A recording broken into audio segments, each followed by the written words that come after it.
Hello' everyone, পোনপ্ৰথমে আপোনালোক সকলোলৈ ৰঙালী বিহুৰ আন্তৰিক শুভেচ্ছা জনাইছোঁ। আশা কৰোঁ ৰঙালীৰ ৰঙে আপোনালোকৰ জীৱন ৰঙীন কৰি তোলক। আৰু এয়া হৈছে গৰু বিহুৰ দিনা ৰাতিপুৱাৰ পৰিৱেশ।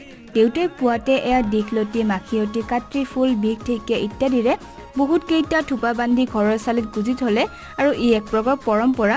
লোকবিশ্বাস মতে বিহুৰ দিনা এনেকা কৰিলে বোলে ঘৰত বিষাক্ত কীট পতংগ নাহে।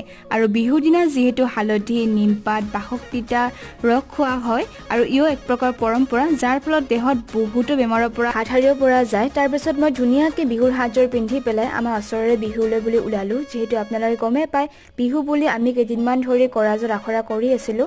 তো আজি সেই দিনটো আহি পালেহি আৰু আমাৰ কৰা দুটা আছিলে, এটা দিনৰ ভাগত পতাকা উত্তোলনৰ সময়ত আৰু এটা সন্ধিয়া। আৰু বিহু বুলি গা মন এনেই হাতখন আতখন হৈ থাকে, তাতে যদি বিহু দিনা ঢোল পেঁপা আৰু বিহু নাচ দেখিবলৈ পোৱা যায়, তাৰ সমান সুখটো কতো নাই। আজি মিনি ব্লগটো ইমানেই, বাই।